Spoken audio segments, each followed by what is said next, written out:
The goal of this video is to talk about least common multiples, and in particular talk about some of the number theory behind least common multiples. So let's start with a motivating example. We can think about what the multiples of 4 are, and we might notice, well, 4 times 0 is a multiple of 4. Plus or minus 4 are multiples of 4. If I take 4 and multiply it by 1 or negative 1.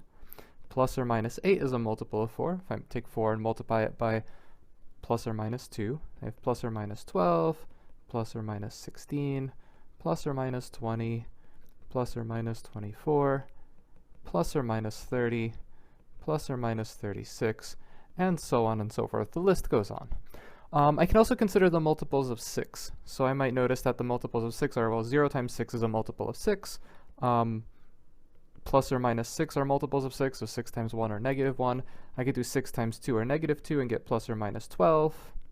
I can get plus or minus 18, plus or minus 24, plus or minus 30, plus or minus 36, plus or minus 42, so on and so forth, right? So these are all the multiples of 6. And now I might ask myself, well, what numbers on my list are both multiples of 4 and multiples of 6? And in particular, which numbers are positive multiples of 4 and positive multiples of 6? So I might notice that some of the numbers that occur on both lists are plus minus 12. I might notice that plus minus 34 occurs on both lists. I might notice that plus or minus 36 occurs on both lists. And in particular, I'm going to single out the positive ones. So what are the positive common multiples? We have 12, 24, 36. You could probably guess the next one is going to be 48, so on and so forth. And what I'm interested in, or what we're interested in this talk, is what is the smallest of these numbers? This number 12. Okay, and so our goal is going to be first to define what a least common multiple is, namely it's the smallest positive integer that our two numbers divide. So 12 is the smallest positive integer that's divisible by both 4 and 6, and then talk about ways of computing least common multiples and maybe redefine least common multiple the same way we redefined greatest common divisor. Okay, so let's formulate a definition. So what's a natural definition for least common multiple? Well, we can say let a and b be two integers that are both non-zero, right? We want to exclude 0 because any multiple of 0 is just 0, so that case isn't interesting. We'll define the least common multiple, or we'll sometimes say LCM or write LCM of a and b. It's going to be a positive integer that has two properties. So the first property is it has to be a multiple of both a and b. And what does this mean? Well, this just means that a divides this number m and b divides this number m. So this just ensures that we have a common multiple. This just ensures that m is both a multiple of a and a multiple of b. And now we want to capture this idea of least common multiple. So we're going to say if n is an integer, and n is positive, and n is a multiple of a and b, so a divides n, and b divides n, then we want to make sure, again, m is the least common multiple, so m is going to be less than or equal to n. Right, so that ensures that m is the smallest multiple. And what we'll often do for the least common multiple is we'll use the notation a bracket b. So anytime we write a bracket b, this is the least common multiple. So in our example above, we would say that the least common multiple of 4 and 6 is 12. So there's a rather elegant formula for computing least common multiples, and it actually involves using greatest common divisors. So it involves the stuff from the previous videos. So let's write down this formula. We'll take a and b to be two non-zero integers. The formula says the following. It says the LCM, the least common multiple of a and b, is the product of a and b divided by their greatest common divisor. So our goal is to prove this. So we'll begin by examining the right-hand side of this equation. So let's take a look at AB divided by the GCD of a and b. So the first thing to notice is that we know that the GCD of a and b divides a, and the GCD of a and b divides b. All right, so we can say there exist integers j and k such that a is equal to j times the GCD of a and b is equal to k times the GCD of a and b. Okay, so That's using our definition of GCD. So let's look at the right-hand side of this equation. So then, one thing I might notice is that AB over the GCD of A and B, I can rewrite it this way. I could write this as A times B over the GCD of A and B, and I might notice that B divided by the GCD is just K. So this is just AK. And I might also notice that I can do the same thing, but put the GCD of A and B underneath A. So I can write this thing as A over the GCD of A and B times B, and this will give me J times B. So what does this tell me? So this tells me that this number, AB over the GCD of A and B, is a multiple of A, since we've written it as AK, and it's a multiple of B, since I've written it as JB. So this number is a multiple, or is a common multiple, let's say, of A and B. Well, I know that the least common multiple of A and B is this A bracket B, it's the LCM, so by definition of LCM, by the definition of least common multiple, we have that the least common multiple of A and B has to be less than or equal to this other multiple of A and B. So we immediately have this. Okay, our goal now is to prove that the inequality goes the other way. So now we have this nice goal of showing that the LCM of A and B is also bigger than or equal to AB over the GCD of A and B. And that'll complete our proof. But this is going to be a little bit trickier, and we'll go into a little bit more depth when we do this. So we have our goal in mind, and what we're going to do is rewrite this. So I'll say, instead of proving this, I'll prove an equivalent fact. I'll show that the GCD of A and B is bigger than or equal to AB over the least common multiple of A and B. And at first glance, we're not even sure that the AB divided by its least common multiple is an integer, right? We're not even sure that the least common multiple divides the product of A and B. So let's start there. So we can say by the division algorithm, I can write AB as the least common multiple of A and B times Q plus R for some Q and R in Z. And I know that my remainder has to be bigger than or equal to 0 and strictly less than the least common multiple of A and B. So most generally when I divide, I should be getting a quotient and a remainder, and our goal now is to show that this remainder is actually 0. So that'll be kind of the first part of attaining our goal. Okay, so how do we go about this? Well, what can we notice? So first, we might notice that A divides AB, and since A bracket B is the least common multiple, we know that A divides A bracket B. So we know that if we divide two integers, we have to divide any integer linear combination of those two integers. So I could say, thus, A must divide AB minus Q times the LCM of A and B, or in other words, A must divide R. Okay, so we have that R is a multiple of A. Similarly, the exact same argument shows that B must divide R. So if I just repeat this argument for B, I'll get that B divides R. So since A divides R and B divides R, we can use the definition. We can use the fact that A bracket B is the least common multiple to obtain the following. Well, we know that R is a multiple of A, R is a multiple of A, R is a multiple of B, and A bracket B is the least common multiple. We can conclude that A bracket B must be less than or equal to R. Okay, and now we have a problem. Well, there's actually one other possibility. We have that A bracket B is less than or equal to R, or there's this possibility that R is equal to 0. Which is the only possible thing that can occur? Well, we have here that R is strictly less than AB, or A bracket B, and bigger than or equal to 0. And here we have that R must be bigger than or equal to AB, or R must be equal to 0. So the only thing that's consistent with all of these statements is that R is equal to 0. So hence, R is equal to 0. And so we have that AB is equal to the LCM of A and B times Q. That's the only way those three statements can hold simultaneously. So we've reached the following statement, and how can the statement be interpreted? Well, this can also be written as Q equal to AB over the LCM of A and B is in Z. All right, so this is just saying that AB is divisible by the LCM of A and B. Okay, so let's analyze this. So I could say, okay, now, if I look at this quantity, Q, this AB over the LCM, I can rewrite this. I can say that this is A divided by the LCM of A and B over B. And the thing that I might notice here is that this guy down here is an integer.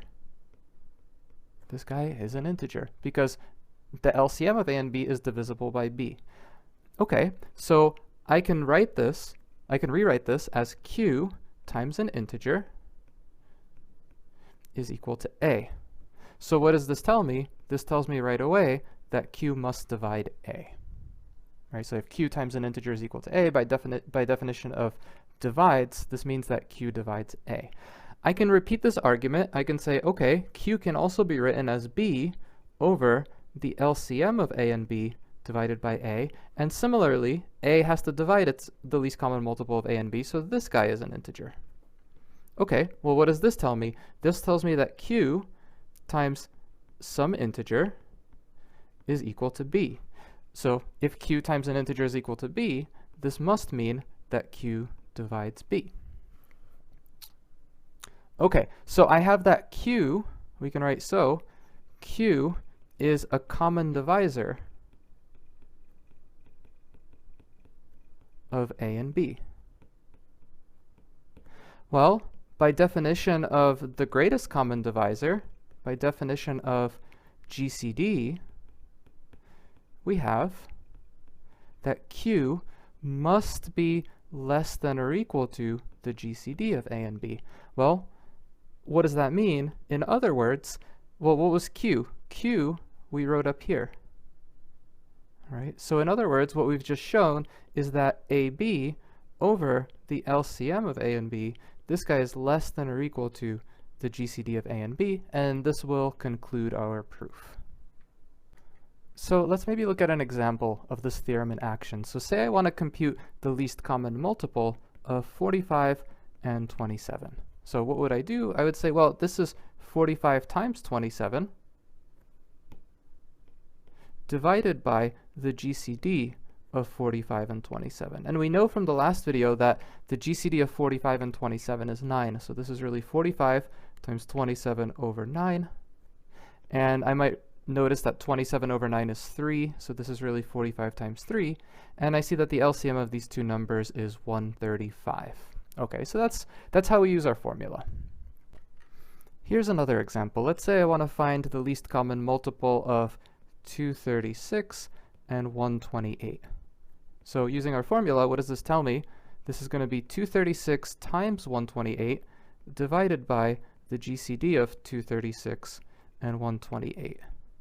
And we saw in the last video that the GCD of 236 and 128 was 4, so what we're really looking at is 236 times 128 divided by 4. And what does this leave me with? Well, when I do the math here, I'm going to end up with 7,552. So this is the least common multiple of 236 and 128. Okay, and finally, we'd like to reformulate the definition of least common multiple to make it more ring-friendly, just in the same way we did for greatest common divisors. So just to recall the definition of least common multiple, we take two integers, a and b, that are non-zero. An integer m that's positive is called the least common multiple of a and b if, well, first, a has to be a common multiple of a and b, has to be divisible by a and divisible by b.